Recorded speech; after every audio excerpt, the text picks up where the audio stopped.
네, 웨스트민스터 수요일의 문답 강의 90번입니다. 말씀이 구원을 위해 효과적으로 역사하도록 하려면 어떻게 읽고 들어야 합니까? 라는 질문입니다.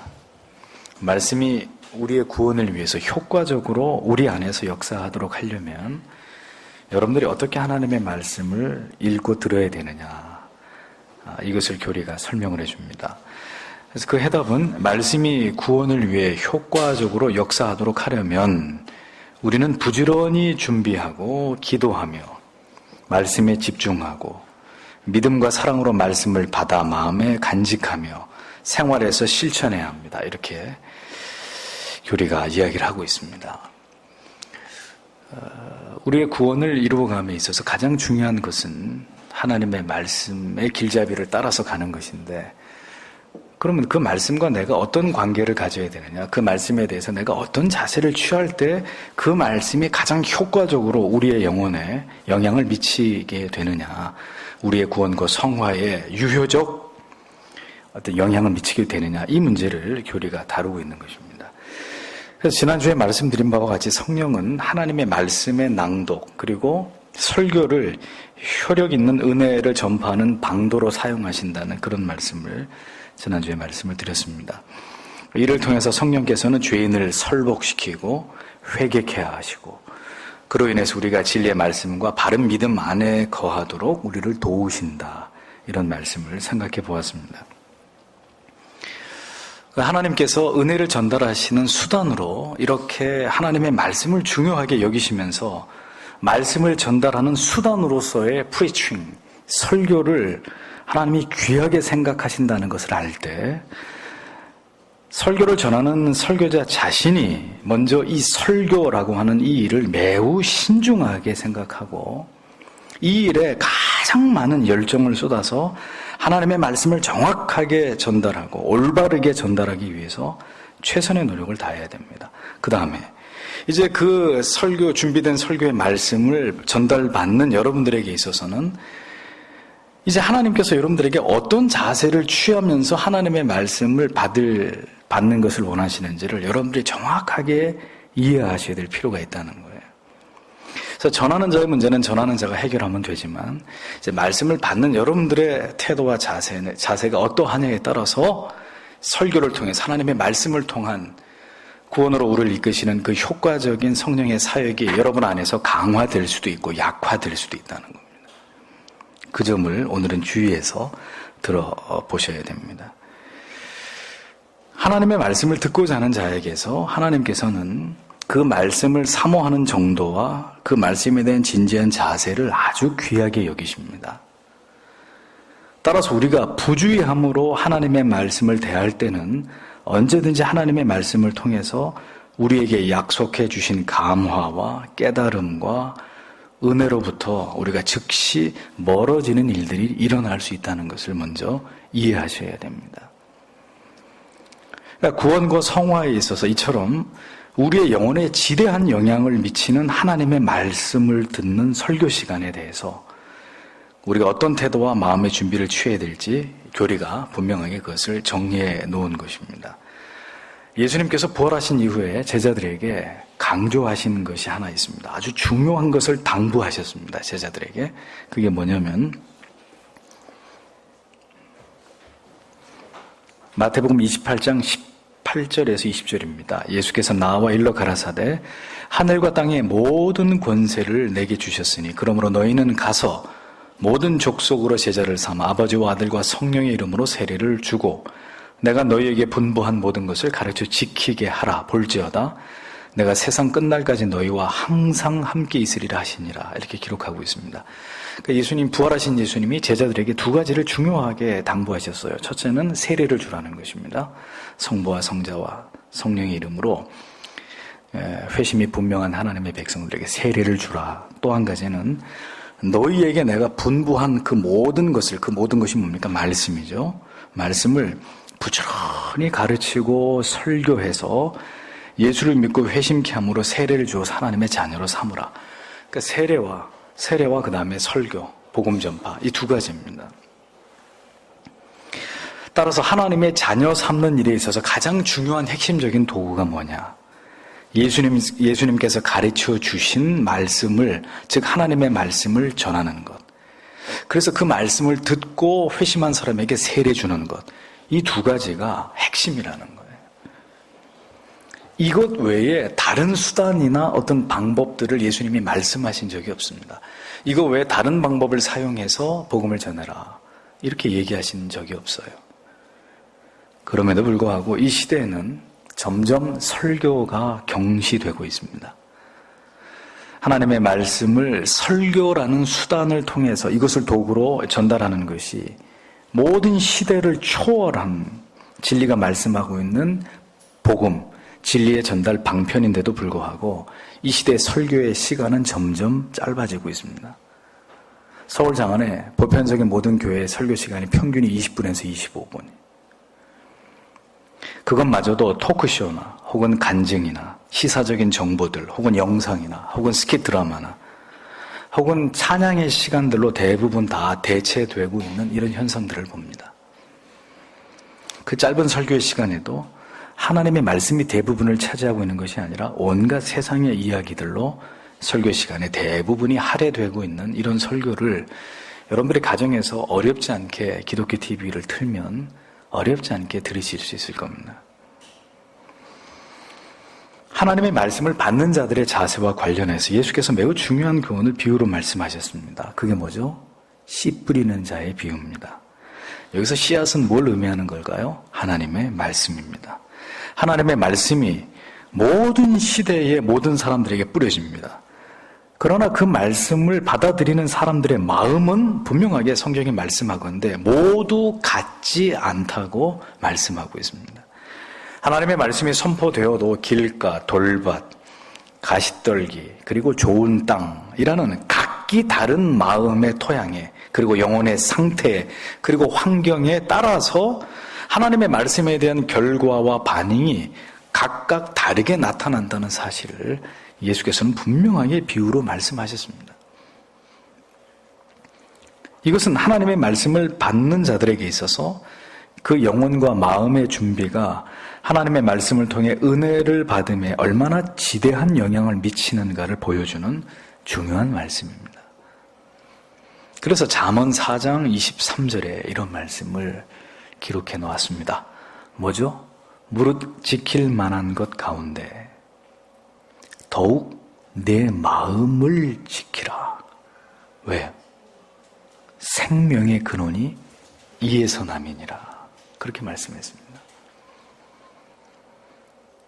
그러니까 마귀는 성도의 회심과 성화에 있어서 하나님의 말씀이 한 사람의 영혼과 마음에 끼치는 중대한 영향을 정확하게 간파하고 있는 존재입니다. 그래서 오늘도 올바른 진리가 선포되는 것을 어떻게 해서라도 회방하고 방해하는 일에 사탄은 모든 노력을 아끼지 않습니다. 그것이 사탄의 가장 강력한 역사 중에 하나입니다. 진리로부터 멀어지게 하는 것, 진리를 왜곡시키는 것, 진리를 변질시켜버리는 것. 하나님의 말씀이 왜곡되고 변질되고 부패되게 하는 일에 교묘한 수단과 온갖 방법을 동원해서 성도로 하여금 결국 올바른 진리로부터 멀어지게 하는 그런 모든 역사들이 사단의 어떤 방법들이라는 겁니다. 그래서 설교자를 타락하게 만들고, 그래서 진리에서 벗어난 설교가 귀에 익숙해지게 만들고, 성도들로 하여금 바른 진리에 대해서는 한없이 지루함과 권태를 느끼게 함과 동시에 전혀 진리가 아닌, 그러나 아주 재미있고 즐겁고 듣기에 부담 없고 복을 빌어주는 따스한 위로의 말에는 대단한 집착과 호의를 갖도록 마귀가 그렇게 역사하는 거죠. 디모데후서 4장 1절에서 4절. 그러므로 내가 하나님 앞과, 지난주에도 인용했습니다. 이 말씀. 주 예수 그리스도 앞에서 곧 친히 나타나실 때 자신의 왕국에서 산자와 죽은 자를 심판하실 분 앞에서 내게 명하노니 말씀을 선포하라. 때에 맞든지 맞지 아니하든지 긴급히 하라. 오래 참음과 교리로 책망하고 꾸짖고 권면하라. 때가 이르리니 그들이 건전한 교리를 견디지 못하며 귀가 가려워서 자기 욕심대로 자기를 위해 선생을 쌓아두고 또 진리로부터 귀를 돌이켜 꾸며낸 이야기들로 돌아서리라. 이렇게 킹 제임스 버전이 이 부분을 번역합니다. 노 사도인 바울은 젊은 목회자 디모데에게 아주 중요한 권면과 교훈을 남겨주었습니다. 그 주제는 설교에 관한 것이었습니다. 요약을 해보면 어떤 상황에서도 복음은 시급히 올바른 진리를 결코 뜸을 들일 것이 아니라 긴급히 전해야 된다는 내용이고, 그러나 다만 목회에 있어서 중요한 것은 오래오래 참아야 된다는 사실을 잊지 말아야 되고, 또 설교에 있어서 절대로 양보하지 말아야 될 부분은 하나님의 바른 교리의 말씀을 가지고 죄를 책망하고 꾸짖고 권면해야 된다는 이 중요성을 디모데에게 가르치고 있었습니다. 왜 그렇게 해야 되냐 하면 마지막 때가 되면 많은 성도들이 건전한 교리를 견디지 못해하고, 지극히 성경적인 올바른 교리를 견디지 못해하고, 즉 듣기를 거부할 때가, 그런 것들을 듣기를 거부할 때가 올 것이고, 결국은 그러면 뭘 들으려고 하느냐, 교회에 오는 사람들이 뭘 들으려고 교회에 오느냐, 자기의 귀를 즐겁게 해줄 많은 다른 영적인 지도자들을 추종하고 그들의 가르침을 맹신하려는 그런 일들이 일어날 것이기 때문에 너희는 이렇게 너는 목회를 하고 설교를 해야 된다라고 디모데에게 가르친 것입니다. 성도님들은 더 이상 올바른 진리를 듣지 않으려고 하고 진리에 대해서 귀를 닫고 온갖 꾸며낸 신화 같은 이야기, 어떤 성공과 그리고 복받은, 축복받은 간증들, 아니면 신비한 현상, 체험, 이런 이야기들에 열광하게 되는 때가 오게 될 것이라고 디모데에게 예언해주고 있는 거예요.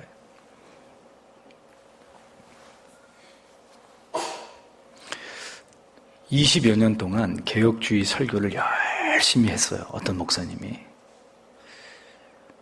하나님의 진리의 말씀대로 바른 교리적인 설교를 20몇 년 동안 열심히 했는데 이분이 충격을 받았어요. 어느 날. 뭐 때문에 충격을 받았느냐, 어떤 목사님을 초빙해가지고 설교를 하게 했는데 이 목사님이 결정적인 실수를 한 거죠. 이 목사님은 이 귀신론에 일가견이 있는 분이었습니다.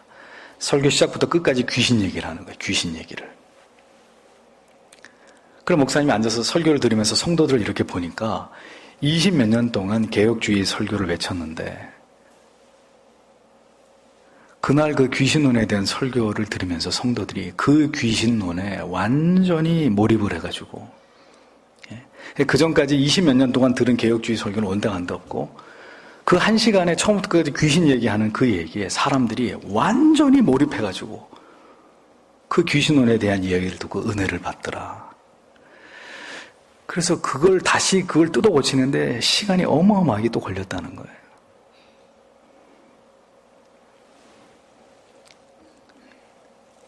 왜 사람들이 귀신에 열광할까요? 신비하잖아요. 어디서나 흔히 들을 수 있는 얘기도 아니고 흔히 체험할 수 있는 얘기도 아니잖아요.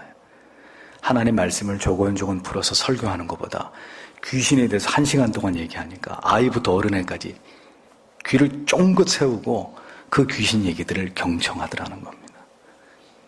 자기가 잘못됐다는 얘기를 하시더라고요.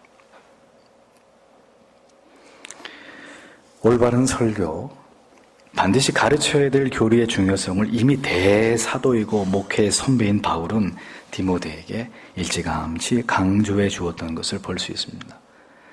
오늘의 교리는 우리에게 말합니다. 하나님의 말씀이 구원을 위해 효과적으로 우리 안에 역사하게 하려면 하나님의 말씀을 어떻게 읽고 들어야 되느냐. 교리는 이렇게 설명합니다.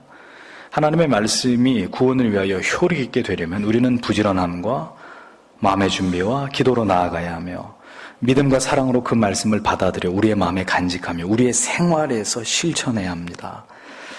자, 우리는 이 귀한 진리의 말씀을, 강론과 설교를 어떤 자세로 받아들일 때 우리의 구원과 성화를 도우시는 하나님의 은혜가 우리 안에서 가장 잘 전달되는지를 이제 하나씩 짚어보려고 합니다. 첫째는 부지런함과 마음의 준비가 필요하다라는 것이 교리의 설명입니다. 성도 여러분,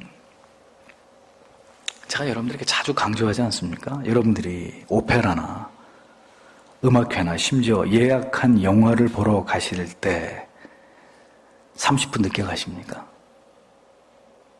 10분 늦게 가시나요? 그렇지 않죠. 30분 먼저, 늦어도 10분 전에 지정된 좌석에 앉아서 음악회를 보시든지 영화를 보십니다. 여러분들이 아주 중요한 사람하고 약속을 했습니다. 그것이 금전적인 이익과 직결되는 어떤 계약의 문제라면 그 자리에 늦게 가시겠습니까? 우리는 지극히 높으신 하나님을 예배하기 위해서 주일마다 하나님께로 향합니다. 하나님의 말씀을 통해서 은혜 받는 첫 준비가 뭐냐? 바로 부지런합니다. 부지런합니다. 기억하십시오.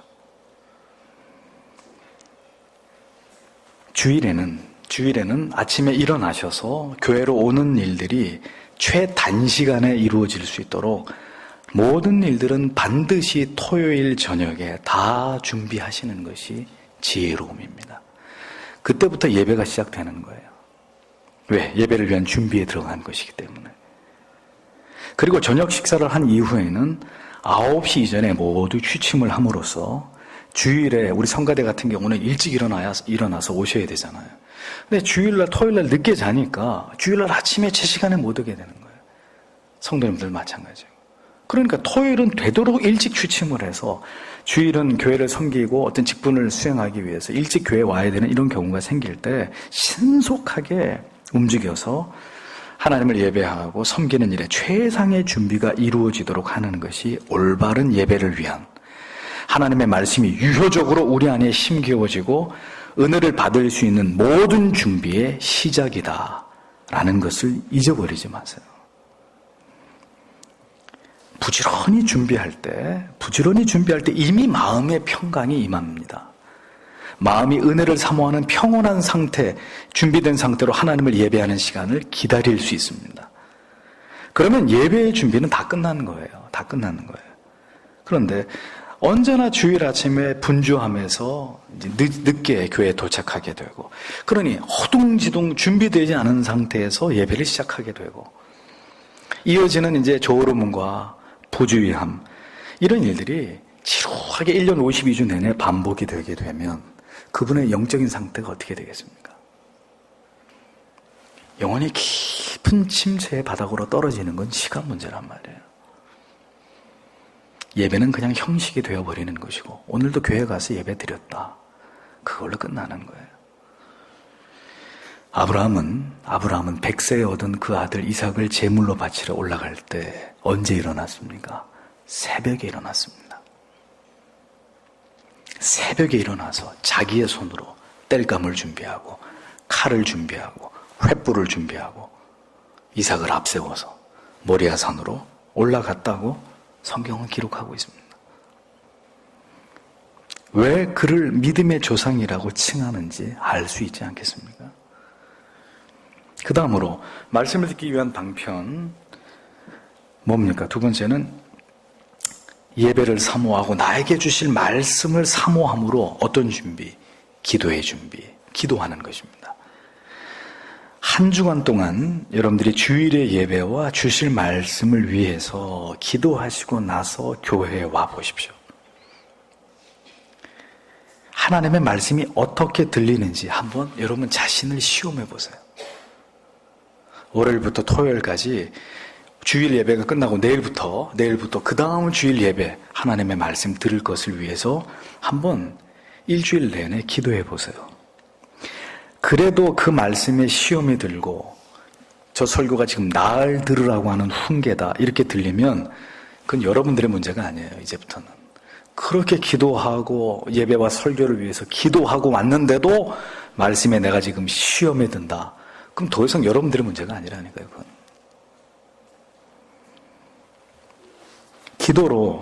기도로 영혼이 정결하게 준비된 마음에 하나님의 말씀의 은혜가 임합니다. 예배를 위한 기도 속에서, 설교와 설교자를 위한 기도 속에서 이미 성령께서는 우리의 모든 죄를 태우시고 우리의 모든 설교자와 성도 사이에 생길 수 있는 마귀의 불협화음들을 하나님이 일주일 내내 설교를 위한, 예배를 위한 기도를 통해서 다 잠재워 버리시는 거예요. 기도를 통해서. 깊고 간절한 기도 속에서 말입니다. 그러니까 기도가 없을 때 결국 성도는 예배에 실패하게 되는 것이고, 기도가 빈약할 때 결국 설교를 통해서 은혜를 받기는커녕 말씀을 듣는 일에 부주의하게 되고, 그러니 시험에 들게 되고, 말씀을 들으면서 오해를 사게 되는 이런 일들이 우리의 신앙 안에서 아주 자연스럽게 나타날 수밖에 없게 되는 것이라는 겁니다. 그 다음으로 교리는 말씀을 듣는 태도에서 집중할 것을 주문하고 있습니다. 여러분 자주 비유를 들었습니다. 물이 이렇게 흘러내리는데 약수물이 똑똑똑똑 떨어지는데 컵을 흔들지 말고 거기다 가만히 들고 있어야 이 컵에 약수물이 다 채워지죠. 이걸 막 이렇게 흔들면 여기에 물이 잔에 채워지겠습니까?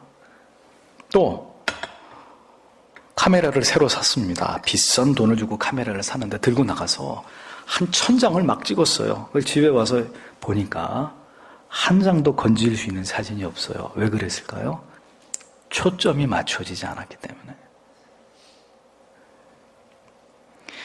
하나님의 말씀과 설교에 집중하지 않는 영혼은 아무리 예배를 많이 드리고 아무리 설교를 많이 들었다 할지라도 그 영혼에 각인되고 그 영혼이 전율하게 되는 그런 말씀을 통한 은혜는 그분의 것이 될 수 없는 거예요. 계속 흔들어대고 샷다운 눌러대는데 초점도 안 맞추고 막 찍어대니까 아무것도 남는 게 없네. 건질 게 없는 거예요.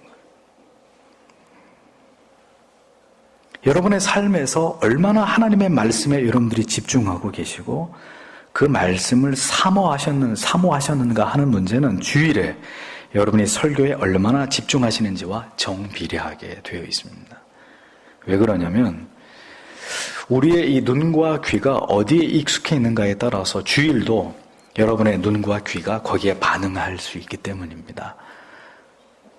한 주간 내내 게임과 인터넷과 TV에 중독되어 있는 우리의 눈과 귀와 영혼의 지각이 주일이 되었다고 해서 하나님의 말씀 앞에 올바로 반응할 수 있을까요?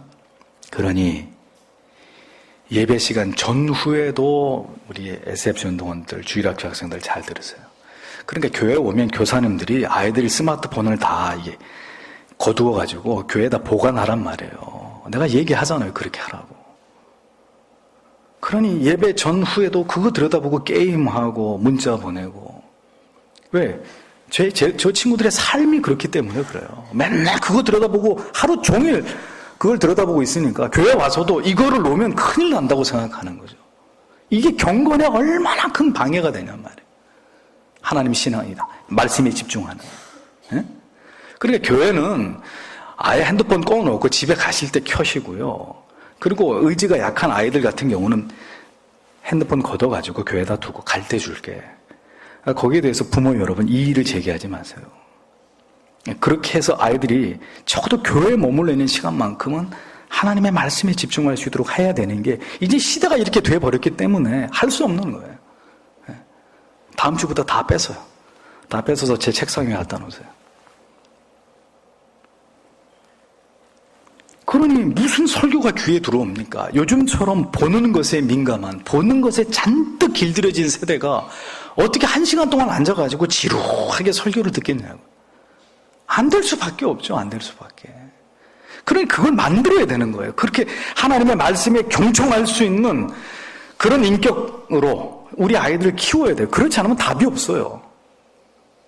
어떻게 해서라도 우리가 하나님의 말씀으로 기도하면서 이 아이들이 하나님의 말씀에 경청할 수 있는 그런 태도와 자세를 만들어야 돼요, 교회가. 그래서 같이 예배 드리는 거예요. 중고등부 학생들, 이제 주일학교 학생들까지. 이게 여기다 사활을 걸어야 되기 때문에 저렇게 놔두면 저 영혼들 다 버리거든요.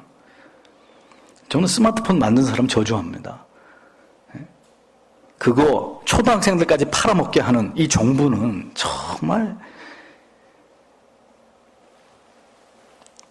일주일 내내 보고 듣던 것과 전혀 생소한 것을 보게 되고 듣게 되니까 졸음이 당연히 오죠.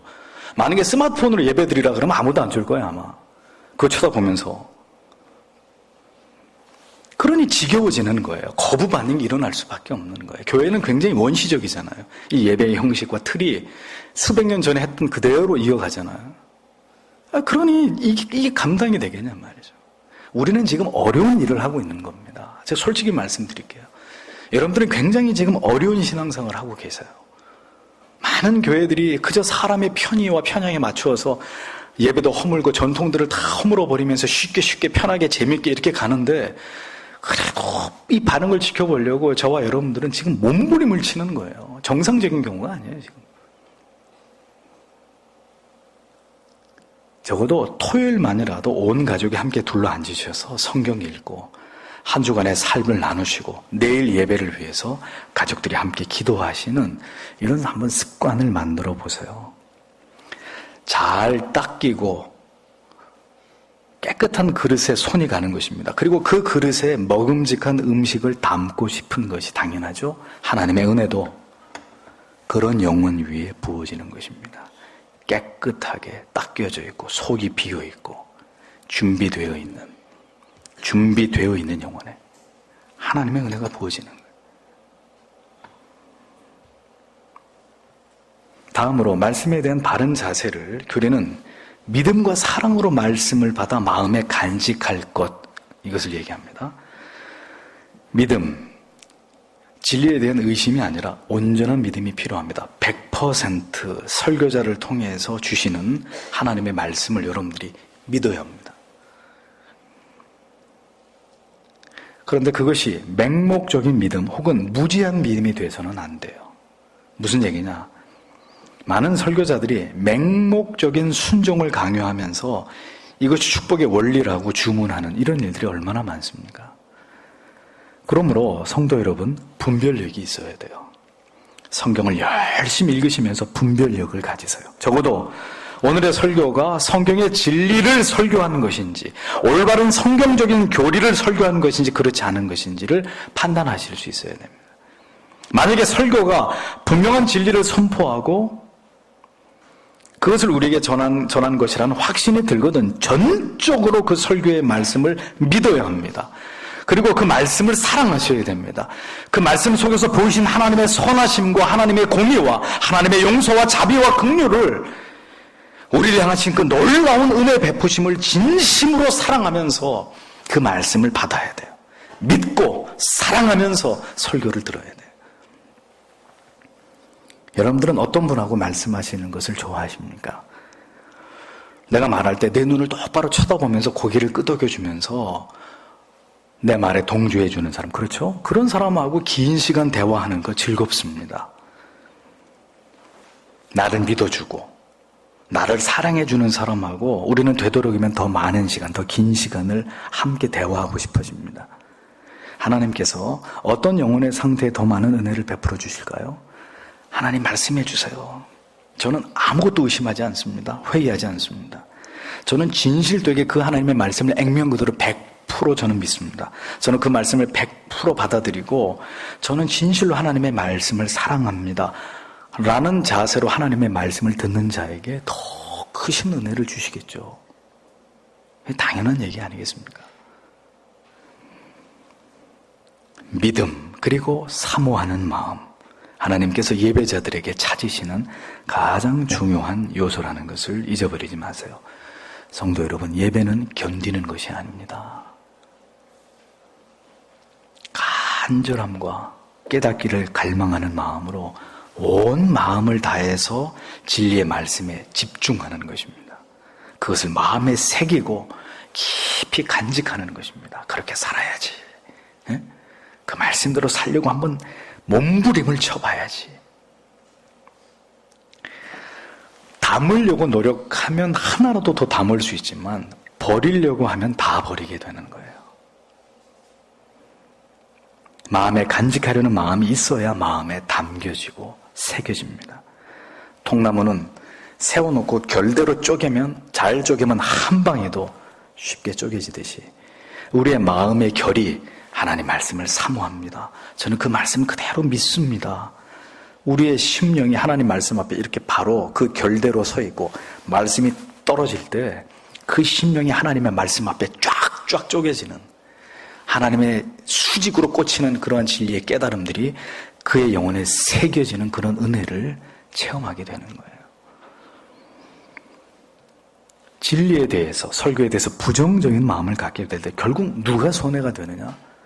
여러분들의 영혼이 핍절하게 되는 손해를 보시게 되는 것입니다. 아무것도 마음에 새겨지지 않은 채 허탈함을 가지고 다시 세상으로 향하게 되는 그런 아픔을 계속 겪을 수밖에 없는 거예요. 그럼 영혼에 깊은 병이 들겠죠.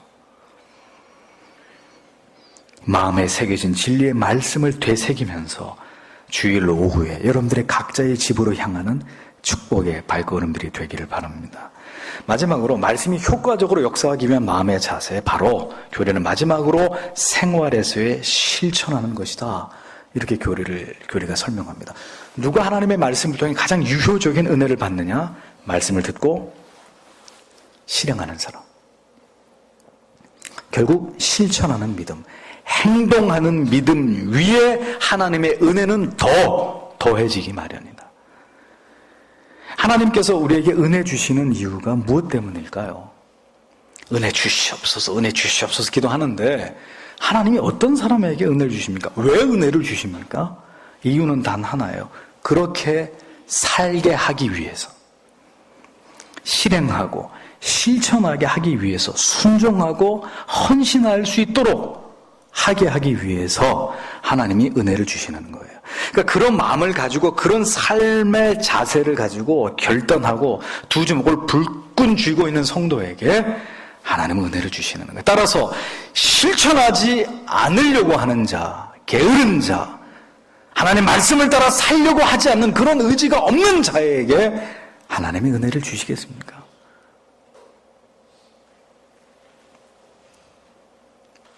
은혜를 주실 리가 만무한 거예요. 줘봐야 살지도 않을 거고 싸우지도 않을 거고 세상과 믿음으로 살지도 않을 거 뻔한데 하나님이 은혜를 주시겠냔 말이에요. 주면 나가자마자 세상과 바꿔먹고 타협할 거 뻔한데, 하나님 그런 영혼의 상태와 그런 간절함이 없는 마음 속에 은혜를 부어주시지 않는 겁니다. 은혜를 받고자 하신다면 열렬히 사십시오. 하나님께서는 신행일치의 삶을 살아서 하나님을 높이고 영광을 돌려드리려고 하는 그 자를 도우십니다. 그 자에게 은혜 주십니다. 그 자와 동행하십니다. 그의 길을 열어주십니다. 요한계시록 1장 3절에 이 예언의 말씀을 읽는 자와 듣는 자들과 그 가운데 기록된 것을 지키는 자들이 복이 있나니 때가 가까움이라 라고 했습니다. 마태복음 7장 21절 가장 유명한 말씀, 나더러 주여 주여 하는 자마다 천국에 다 들어갈 것이 아니요 다만 하늘에 계신 내 아버지의 뜻대로 행하는 자라야 들어가리라. 야고보서 1장 22절 너희는 도를 행하는 자가 되고 듣기만 하여 자신을 속이는 자가 되지 말라. 하나님께서 주신 말씀대로 듣고 행할 의지가 있는 자에게 은혜를 주십니다.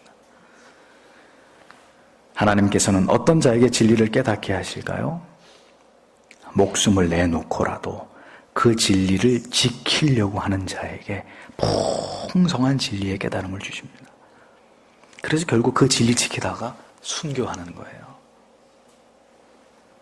그 괜히 순교하겠어요? 목숨을 버려서라도 지켜야 될 진리의 가치가 머리끝부터 발끝까지 이게 새겨져 있으니까 죽여라, 날 죽여라. 그래도 나는 진리를 부인할 수 없다. 이게 되는 거지.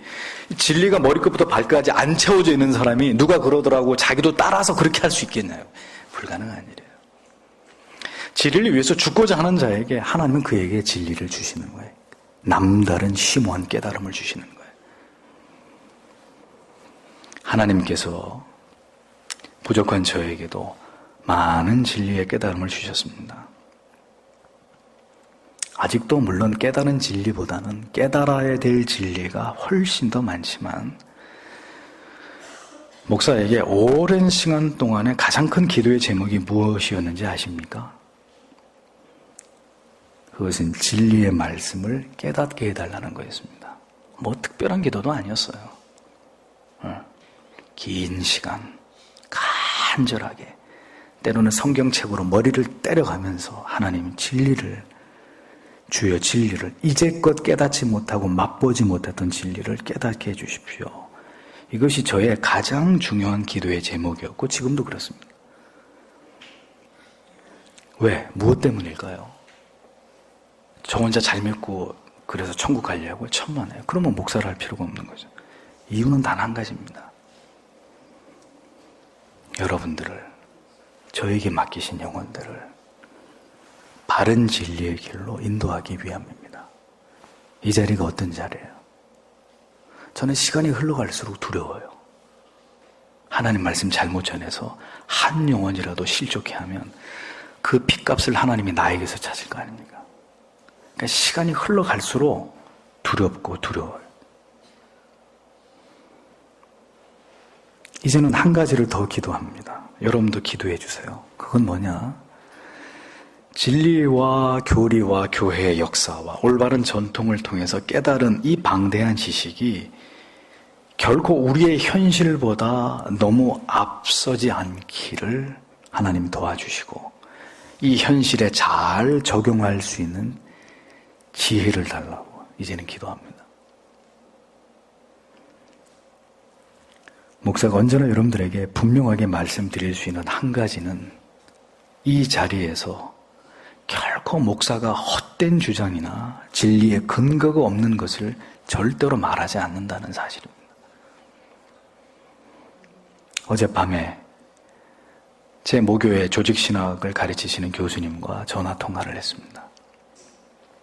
영국과 미국에서 아주 전통 있는 명문신학교에서 오래 공부하시고 최근에 박사학위를 취득하고 우리나라로 돌아오셨어요. 제 선배님이기도 한데 그분과 어제 저녁에 올바른 성경적인 목회를 위한 저의 고충에 대해서 말씀을 나눴습니다. 어떤 절기 문제, 헌금 제도에 관련된 이런 부분들. 그 교수님이 저의 말에 10분 공감하시면서 한국 교회의 이런 잘못된 관행들과 그릇된 뿌리들에 대해서 그 교수님도 개탄하시더라고요. 앞으로 바른 개혁교회를 세워나가는 일에 함께 뜻을 모으자는 그런 말씀으로 통화를 그쳤습니다만, 그러면서 그 목사님이 또 덧붙이시기는 올바른 것을 교회에 안착시키는 일에 지혜가 필요할 것이다. 그런 말씀도 더해 주시더라고요. 그러면서 그 교수님이 탄식조로 이런 말씀을 하셨습니다. 대다수의 목회자들이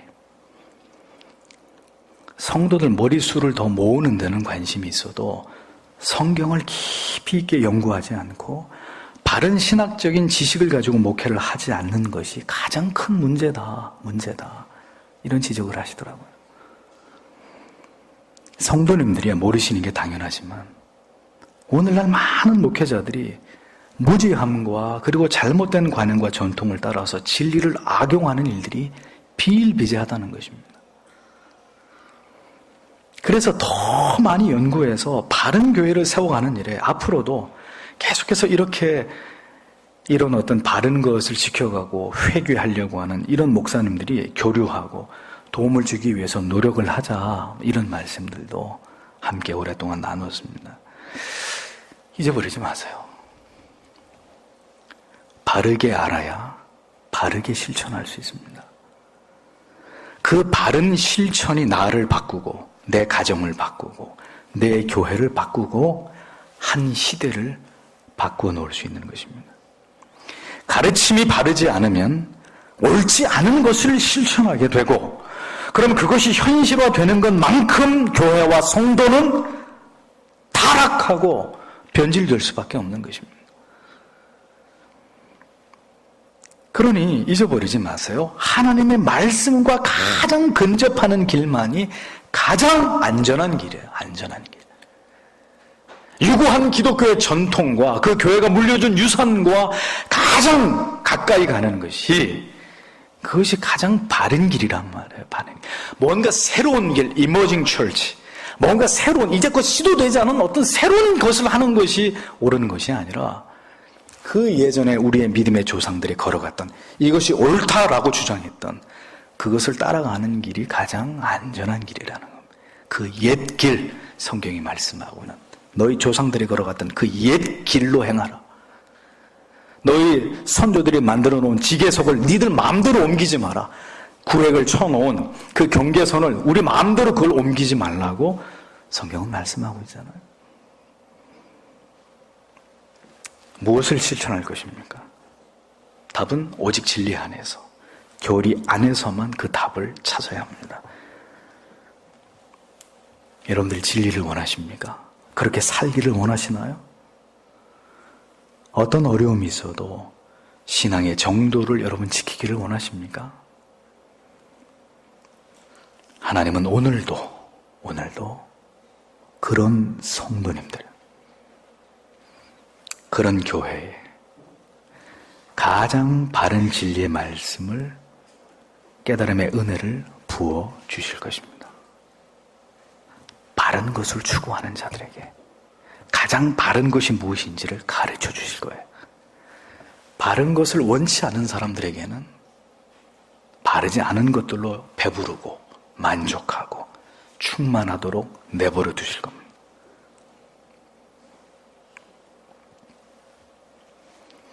진리의 깨달음이 풍성한 교회, 그리고 성도님들, 올 한 해도 그렇게 되어지기를 간절히 기도하시는 여러분들이 되시기를 바랍니다.